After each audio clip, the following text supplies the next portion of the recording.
Rappelez-vous de ce que je vais vous dire là. Comme le piège a été tendu lors de la dissolution de l'Assemblée nationale, le piège est tendu là, maintenant, mais on est passé à un cran au-dessus. Ceux qui sont avertis vont comprendre ce que je vais dire.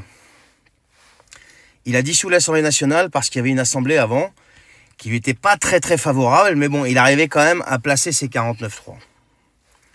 Il dissout l'Assemblée, il éclate le Parlement, et on se retrouve avec une assemblée, je dirais, hétéroclite. Son objectif premier, c'est pas une histoire de gouverner le pays de manière démocratique, etc. C'est pas du tout ça l'objectif. L'objectif, c'est de finir de le soumettre à Bruxelles pour que la France soit totalement pliée aux desiderata de Bruxelles et à ce que Bruxelles nous impose. Donc pour ça, il a commencé par l'Assemblée. Et pour qu'elle puisse, la France, rester sous la houlette de Bruxelles, il faut que faut qu'il soit lui au pouvoir ici. Faut qu'il reste au pouvoir, faut pas qu'il dégage, parce que si jamais c'est quelqu'un d'autre qui vient le remplacer, là c'est fini. Surtout si c'est une opposition totalement radicale, une vraie opposition totalement radicale à Bruxelles. Donc qu'est-ce qu'il fait? Il ne peut pas se représenter, il ne peut pas changer la Constitution comme il veut, il éclate l'Assemblée nationale. Il passe la première étape, il se retrouve avec une assemblée totalement hétéroclite, disparate, appelez ça comme vous voulez. Avec tous ces types-là à l'intérieur qui nous font un sketch tous les jours. Voilà, bon, c'est une série. Hein. Ensuite, nomme Michel Barnier, un européiste convaincu. Menace de Bruxelles de mise sous tutelle. D'accord? De la Commission européenne.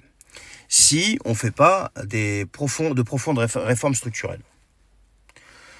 Michel Barnier n'a pas la majorité et ne peut pas constituer de majorité. Il est sous l'épée de Damoclès qu'il a au-dessus de la tête, là, du RN d'un côté et du nouveau Front Populaire de l'autre. Macron sait pertinemment qu'il va y avoir des motions de censure. 49.3, motion de censure. Si une motion de censure est votée, là, et elle a toutes les chances de l'être, au moment où je vous fais cette vidéo, on est, je ne sais même pas quelle heure il est là, on est en début d'après-midi et ça n'a pas encore été déposé ni rien. Hein. Je ne sais même pas ce qui va se passer après. Si une motion de censure est votée, et c'est ce que Macron espère, ça lui donnera l'occasion rêvée d'activer l'article 16. Je m'explique. L'article 16 va lui conférer, entre guillemets, les pleins pouvoirs. Alors bien sûr, il y a des contrôles, conseil constitutionnel, parlement, etc. Mais ça ne se fait pas comme ça. Hein. Allez creuser, je ne peux pas trop développer ici, mais allez creuser, vous allez comprendre que c'est très compliqué. Il n'aura plus que ça à faire pour rester au pouvoir et soumettre totalement la France à l'Union européenne. Et c'est exactement ce qu'il cherche. C'est exactement ce qu'il cherche. Parce que s'il y a motion de censure, eh bien, Barnier 1 tombe, soit il devra nommer un gouvernement, soit il devra démissionner, mais il devra faire quelque chose. Alors, il serait capable de nommer un gouvernement. Lui, démissionner, moi, j'y crois pas une seconde, même si ça serait, comme j'avais dit dans une vidéo, la meilleure des options, mais il ne le fera pas. Donc, qu'est-ce qu'il fera, ce mec-là? Il fera, comme je vous dis, à mon avis, je parie, mais mes deux mains à couper sur l'article 16. Il va déclencher l'article 16 de la Constitution et ça sera l'occasion rêvée en cas de vote d'une motion de censure parce que pour lui, le pays sera ingouvernable et il y aura une mise en péril des institutions, du fonctionnement des institutions et blablabla.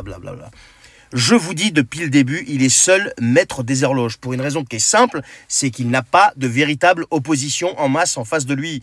Il n'a que des gens qui aspirent à arriver au pouvoir et il n'a que des gens qui sont là pour préserver leur siège. Après, tout le reste, c'est de la philosophie, les gars.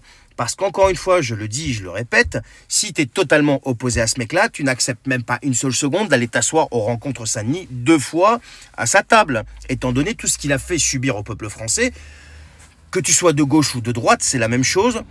Si tu tenais vraiment aux intérêts du peuple, tu ne t'assois même plus à la table d'un type qui a mis le pays dans l'état dans lequel il est aujourd'hui, et qui a ruiné totalement son peuple.